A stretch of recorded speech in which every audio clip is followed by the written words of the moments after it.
In the wake of what looked like a clear Bitcoin shakeout, where we saw retail panic and Wall Street pounce, Larry Fink goes live saying sovereign wealth funds have been buying the dip in size. But in the same breath, he once again calls Bitcoin an asset of fear. So what's really going on here? Why are the most powerful institutions on Earth accelerating into Bitcoin right now, while telling the public it's driven by fear and insecurity? Today we're going to break down the truth behind this moment, with insight from Michael Saylor and some of the most important Bitcoin framing I've heard around Bitcoin and AI from Jordy Visser. Because if there's one thing that's clear, it's that the story they want you to believe is not the story that's unfolding in front of us. Welcome to No Second Best, the show where conviction meets reality and reality points straight to Bitcoin. I'm your host, Hurley. Now let's get into it. Bitcoin's sharp drop down to $80,000 wasn't just a shakeout. It marked the exact moment that major institutions, one after another, began sprinting into Bitcoin exposure. Following fear, we saw what was a coordinated transition of ownership. Weak hands out, strong hands in. A tale as old as the time chain. And no one explained what's underneath this shift more directly than Michael Saylor this week at the Binance Blockchain Summit. I mean, for all the banks in the world to embrace crypto, to embrace Bitcoin in 4 to 8 years would be fast. What you see here is it's happening much faster. What we've seen is BNY Mellon, PNC Bank, Citibank, JP Morgan, Wells Fargo, Bank of America, Vanguard, all of these have flipped from a hostile, negative, or skeptical view to a positive view in the last 12 months, right? We have announcements. Schwab is going to custody Bitcoin and extend credit against crypto assets early next year. Citi is doing the same thing. It used to be, I couldn't get a loan against Bitcoin from any major bank. And now, if I counted the top 10 banks in the United States, 8 of them are actually engaged in crypto lending, and they've all flipped their stance in the last 6 months. Saylor's not exaggerating. Vanguard, JP Morgan, Goldman, Citibank, Wells Fargo, Bank of America, all of them flipped their stance within just the last few months. And most of them did it immediately following the leverage flush down to 80K, when the supply was cleanest, sentiment was darkest, and ordinary investors were the most vulnerable. And of course, one of the earliest and most surprising flips came from BlackRock's Larry Fink. Fink famously went from openly dismissive and even adversarial to launching IBIT, the largest Bitcoin ETF on the planet, and to calling Bitcoin one of the most important assets of the future. And this week at the New York Times Dealbook Summit, he doubled down on that belief, admitting that sovereign wealth funds are buying the dip in size. But he also doubled down on his favorite framing, calling Bitcoin an asset of fear. I think we need to get back to what is the purpose. What is the purpose of Bitcoin? Then we get into stablecoin. The $13.5 trillion that BlackRock managed on behalf of our clients, it's basically managing hope. That's all it is. I mean, why would anybody invest in a 30-year outcome unless you're hopeful in 30 years you have the compounding effect? Bitcoin is an asset of fear. And when you're less fearful, like we had a trade agreement with China, you saw a shift downward. There is conversations this week that there may be some type of settlement in Ukraine. Bitcoin fell a little bit. So you own Bitcoin because you're frightened of your physical security. You own it because you're frightened of your financial security. The long-term fundamental reason you own it because of the debasement of financial assets because of deficits. And so to me, even the movement in the last week, and we've had a 20-25% drawdown, and this is the third time since IBIT was created, our ETF. And so you see these shifts, and they're actually pretty non-correlated shifts, and so the role... But then some people say, is that really insurance, right? If you had bought it at $125,000 and it's now sitting at $90-some-odd thousand, you're saying to yourself... If you bought it for a trade, it's a very volatile asset. You're going to have to be really good at market timing, which most people aren't. If you're buying it as a hedge against all your hope, then it has a meaningful impact on a portfolio. The other big problem of Bitcoin is it is still heavily influenced by leveraged players. That's what I wanted to talk to you guys about. Okay, actually. I mean, that's Bitcoin. But we can see, because we see where the flows are coming from, we're seeing more and more legitimate long-only investors investing in it. There was an article about a foundation, endowment just bought a lot of IBIT. But I can tell you there are a number of sovereign funds that are standing by. They're adding incrementally at 120, at 100. I know they bought more in the 80s. Right. That's fine. And they're establishing a longer position. And you own it over years. This is not a trade. You own it for a purpose. But the market is heavily leveraged, and that's why you're going to have more volatility. So let's get this straight. Bitcoin is an asset of fear, but sovereign wealth funds, literal nation-state investment arms, are quietly buying every major correction. And banks are repositioning their entire business models around custody, ETFs, structured products, and lending. Something doesn't add up. And that's because the framing is wrong. Bitcoin is not driven by fear. And if it is, it's being accumulated by entities who fear missing out of the monetary base layer of the future. And that's a very different kind of fear to what Larry is talking about. And there is another layer on top of all this, a structural one. And it helps explain not just why institutions have been able to accumulate so aggressively, but also why Bitcoin's price action in 2025 has been unusually flat despite historic inflows. And it's something Jordy Visser coined Bitcoin's silent IPO.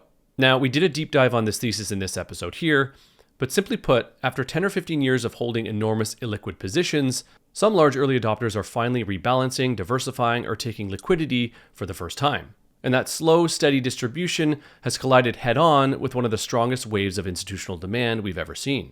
That's why 2025 has looked so strange. Bitcoin doesn't feel weak, it feels heavy. Not because the thesis is broken, but because the holder base is rotating and maturing. So if you've been wondering why price has been consolidating while adoption is accelerating, this is the answer. Bitcoin is quietly transitioning from the hands of early idealists to the hands of the sovereign wealth funds, private banks, retirement platforms, and global institutions. And that brings us back to Jordy Visser because he explains better than anyone why that demand is happening now and why the next phase of Bitcoin's adoption curve looks completely different from the last.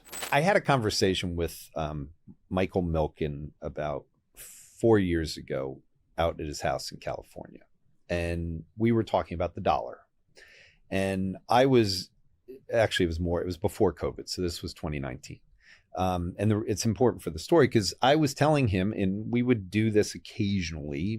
I think we had 2 conversations where we would debate and I would share my views. He would share his. And I have very strong views on things that come with a lot of data. And he has a lot of strong views that come from data. But on the dollar theme, he convinced me instantaneously to stop thinking of the dollar a certain way, which is the way a lot of people with Bitcoin think about it. So his point was, Jordy, if we opened the borders tomorrow and gave everyone 1 day around the planet to come to America, we'd have a line of 7.5 billion people to come in. And the second he said it, I completely agreed. Whatever people's views on immigration are, people want to come here and they want to come here for a reason. And if you've lived overseas like I have in Brazil, it resonated with me. I think that is the way people think of Bitcoin to a degree, is the way we as Americans remember America as this place of freedom, this place to go where the government literally is not on top of you the way it was in my country. So Bitcoin is still going to be a place that people are going to go into. And I still think that 7.5 billion people on the planet will eventually be putting money in at a fast pace. Stable coins to me are going to accelerate that move in a very, very big way. And that's why I believe in the network effects for Bitcoin right now. So this is the opposite of Larry Fink's framing. Because while institutions may be buying Bitcoin out of fear of missing out, ordinary people don't come to Bitcoin because they're terrified of the world. They come to Bitcoin because they're exhausted by it. People don't buy Bitcoin because they're hiding from something. They buy it because they're done with something. Done with currencies that melt beneath them. Done with systems that seem designed to keep them out. Done with governments that can freeze their accounts, drain their savings, or inflate away their future with the push of a button. Done with watching their economic lives depend on decisions they never had a voice in.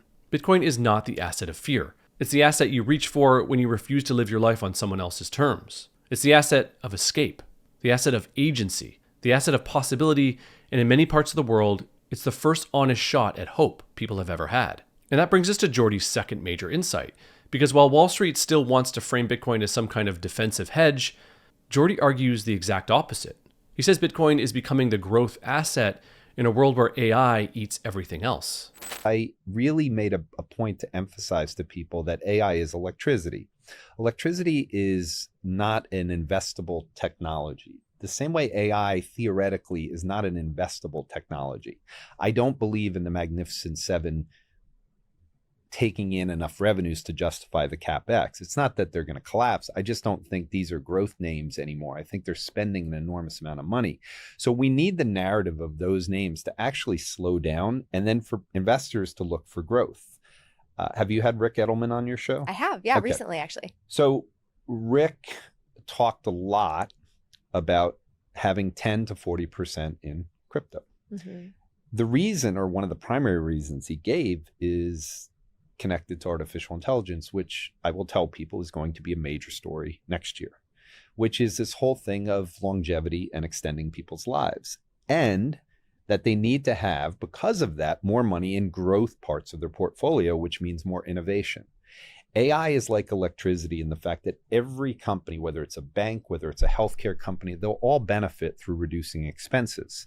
That is very powerful, but there isn't a technology company, in my opinion, even though people speculate on it, that'll benefit. NVIDIA is a commodity company. They make something that goes into to help AI go. So I think your point is the most important question that people probably don't think about, which is the opportunity cost for people to invest in Bitcoin. Anyone has two parts to it. One is price. When price is going higher, everyone's happy and they're buying more. Mm-hmm. When it's going down, there isn't like a fundamental story that you can hang your hat on. And so that scares people. Like, when's it going to stop? It's just kind of like in a dark room. Mm-hmm. I think eventually people will be more apt to buy it because they go, well, I know what's going to happen is there's going to be more digital wallets created because of tokenization, because of stable coins. Once there's more wallets, it's much easier for the traditional finance people to actually invest in Bitcoin. Mm. The bridges that were created with IBIT, that were created with the ETFs, allowed traditional finance people to invest, and that's been gradual. But I think over time, if people have a wallet and the speed of transactions and they sell a part of their asset, they're going to start to put money in. So I think Rick's timeline for longevity is going to happen soon, very soon. I think it becomes an investable theme. This week, it's actually happened in the stock market where pharmaceutical names are doing phenomenally well. Mm-hmm. People don't seem to notice. That's an AI story that's starting to come. But I do think Bitcoin will get more as we go forward. This is the heart of the technological repricing that's underway. AI isn't just another wave of innovation, it's a compression engine. It reduces margins, it disrupts industry, and accelerates competitive cycles to the point where every company, every product, every business model has a shorter half-life. The time value of innovation is collapsing, and when innovation collapses, capital has to find assets that don't collapse with it. That's why Bitcoin matters in this environment. Because as AI speeds everything up, you need a monetary anchor that doesn't accelerate with it. Something that isn't competing in the same arena as every other digital product or platform. Bitcoin doesn't shrink when AI grows. It doesn't lose market share to a better version of itself. It doesn't depend on margins or customer acquisition or technological edge. It's a protocol. It's fixed. It's incorruptible. And paradoxically, that makes Bitcoin the cleanest way to invest in the AI future. Not by betting on which companies will win, but by owning the one digital monetary system whose foundation mirrors AI's own foundation, energy. AI runs on compute. Compute runs on electricity, and electricity is priced, stored, and monetized more efficiently through Bitcoin than through any other financial instrument that came before it. As AI expands its footprint, the world needs a neutral, energy-based settlement layer. Something stable enough to coordinate economic activity across an increasingly unstable landscape. And nothing fits that role better than Bitcoin. If you want to see a deeper dive on Bitcoin as energy money, check out our last episode where Elon Musk and NVIDIA CEO Jensen Huang weigh in on Bitcoin, money, and energy. But durability alone isn't the full story. Bitcoin doesn't just survive in an AI-driven world. It becomes the only digital asset with long-term defensibility. And that's where Jordy's most important insight comes in. I believe that Bitcoin's greatest asset is time. And I have something I learned in my days of learning how to meditate, which was if you get caught in the moment, which is highly emotional, you forget how long the path is going to be. And that's why as a macro person, I try to grab myself and say, stop worrying about whether Bitcoin is 105 or 95. I know one thing, if it's at 130 in 3 months, no one's going to remember that it was at 95 and they're just going to be chasing it higher. So let's forget about that picture and let's start thinking about what will happen to all innovations.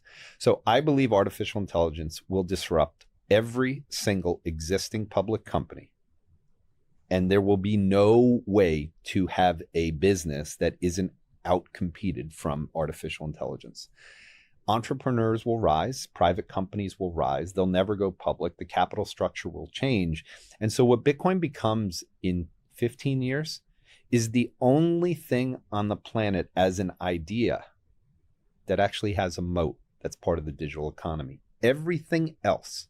So if you think of what happened to GameStop, well, it lost to this. Every idea that is an S&P 500 name was an idea at some point. It was an innovation. Mm-hmm. The lifespan of an S&P 500 company is shrinking every single year. So I believe all innovations in time will shrink. And what Bitcoin has and what it's immune to is time. Mm-hmm. It will always be here. And now that it's a $2 trillion asset, or was, and now it's slightly below, I think it has achieved moat status, and very few things in our lives have moats right now. Now let's take a minute to unpack this profound insight. Because when Jordy says Bitcoin is the only asset with a moat, he's not talking about a Warren Buffett-style business advantage. He's talking about something much bigger, something structural. Every company, every product, every piece of software can be disrupted. AI accelerates this. It compresses innovation cycles. It shortens lifespans. The businesses and technologies that dominate today won't necessarily dominate tomorrow because they can be outcompeted, outcoded, or out-optimized by the next wave. But Bitcoin isn't a company. It isn't a product. It isn't an innovation that will one day be replaced by a better version of itself. Bitcoin is a protocol. It's a base layer. It's an idea that gains strength from surviving, not evolving.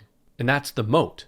While everything else in the digital economy gets faster, more fragile, and more dependent on constant reinvention, Bitcoin becomes more resilient, more distributed, and more deeply integrated into the financial system. It doesn't need to innovate to stay relevant. Its relevance comes from being the settlement layer the world keeps building around. And institutions understand this. Their fear isn't Bitcoin's volatility, their fear is being late. They fear missing the only monetary technology that gets stronger as AI disrupts everything else. They don't fear Bitcoin. They fear a future where they don't own enough of it. And if you fear also not having enough exposure to Bitcoin, and you're managing real capital, whether it's family money, business reserves, or a long-term treasury, you already know that timing matters, structure matters, and execution matters. That's why I always lead people to Swan Private. Swan Private helps families and institutions build real Bitcoin strategies, secure multi-signature custody, deep inheritance planning, tax structuring, and full treasury solutions. The things you prepare before you need them.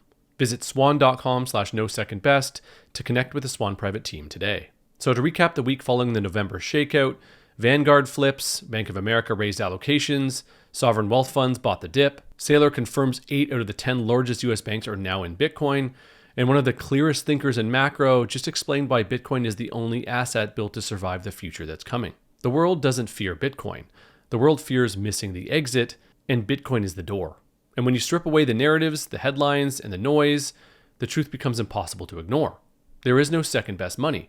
There is no second best technology, and there is no second best future. Now let me know what you think. Do you agree with Jordy? Is Bitcoin the only idea with a moat? Are people rushing in out of fear, or because they finally see the hope? Drop your thoughts in the comments below, hit like, subscribe to the channel if you haven't already, and share this episode with someone who still doesn't see where we're headed. And don't forget the fundamental monetary truth. There is no second best.